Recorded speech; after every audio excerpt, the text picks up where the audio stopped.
Hello, you're tuned into the Business Intelligence Network. Thank you for joining us. I'm Claudia Imhoff, and we're here today at the Data Warehousing Institute conference in a beautiful Chicago. Joining me today is Randy Leah. Randy is the Vice President of Products and Services for Teradata Corporation. Thanks for joining me, Randy. Thanks, Claudia. Well, now let's get started with the first question. That is, apparently you have some very important announcements coming up. So what are the Teradata announcements? We're excited to release the Teradata platform family. And so what we're doing is coming out with a family of products and platforms. We have our 5550, which is our high-end platform. But we've introduced the 2500 for basically traditional data warehousing workloads, as well as a fully integrated SMP or single node.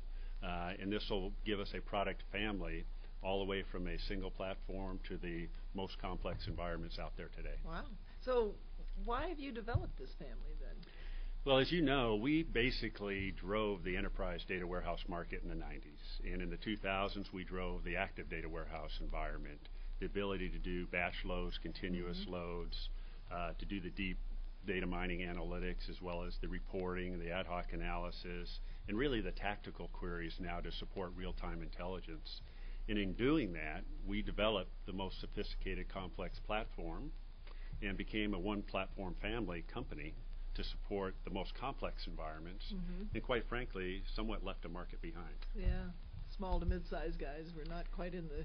Well, small to mid-size, or the people just starting out in data warehousing. Yes, And indeed. so now we have an entry point in the family where if you're just getting out into data warehousing and you want to start with Teradata, we have a price point where it's very attractive to start off. Well, that's The good nice news. thing about it is it's all built on the Teradata platform, so that all of the application development you do around your ETL, your data model, the application and training is completely portable across the entire product platform family. So as the needs grow, so does the platform. Exactly pretty right. Seamlessly. Now, was this a reaction to competitive pressures or something else? It was a combination. I mean, quite frankly, some of the competition has taken advantage of the market that we left. So there was a void, and they took advantage of it.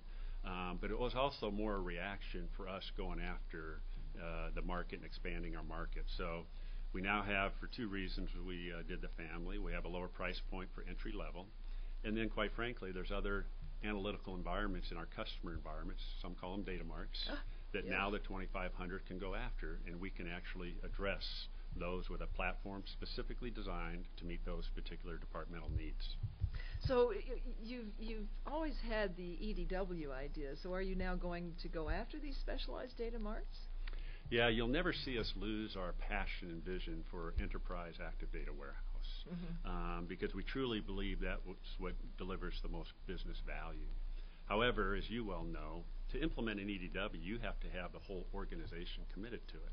Right. So even within our existing most successful customers that have large enterprise data warehouses, they've also had data marts around the periphery. Yeah. And quite frankly, now we can address and sell to those data marts as well. So it's a great opportunity for us. So again, it's a specialized environment. You're not abandoning your active data warehouse environment. You're certainly not going away from the enterprise data warehouse. So how have your competitors then reacted to this new direction that you're going in? Well, it's interesting because a lot of them are trying to attack us that we're changing our technology. Yes. They're attacking us that, they're no longer going after the enterprise data warehouse because that's too hard and complex. And quite frankly, it's just us taking the opportunity to get more market reach within our targeted segment. Well, it certainly does make sense to go after that market because it does extend your reach, and it's a good place for you to be reaching into as well. Exactly. It fits our business model. We're still going to be focused on the Global 3000. We still go with a high-touch direct sales organization, but now we'll be able to address all of their analytical needs with one platform family. Yeah. All right. Well, now, you've said for quite a while that you're the only vendor with a purpose-built platform, and now you have this purpose-built platform family. That's awfully hard to say. Yeah, it Are is. you still the only vendor that offers that then? Yeah, we think what's unique is that unlike some of the other vendors that may have data size family, we actually have different built-for-purpose family members. So for traditional data warehousing, strategic data warehousing, we call it stage 1 through 3, reporting, ad hoc, and data mining. That's what the 2500 is built for. Now, when you go into what we call stage 4 and 5, with the operational intelligence, doing continuous load, active queries, That's what the 5550 is built for. So they are truly built for a different purpose, and that's why it is truly a family platform. Yeah. And I assume seamlessly, all integrated together, you can grow up from one to the other and so forth. Yeah, the nice thing about it, we have a lot of board of advisors, and the CIO board of advisors made this quite clear.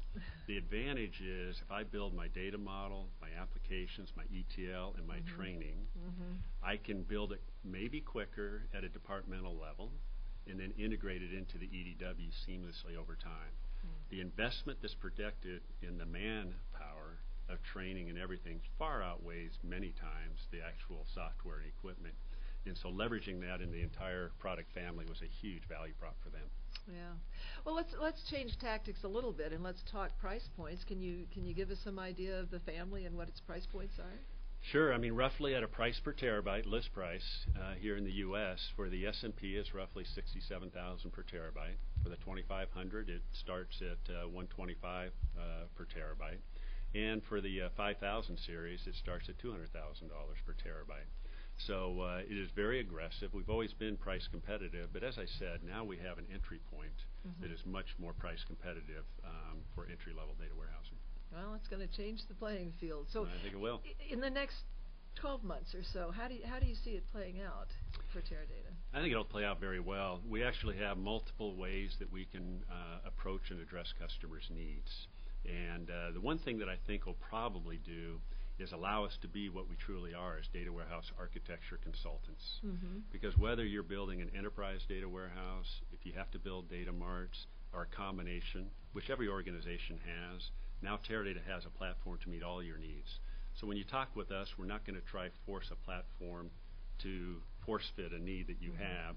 We have a platform to fit all of your needs. So, well, it's nice. Yeah, a scalable architecture, exactly basically. Right. But based on an architecture, which has always been your roots. All right.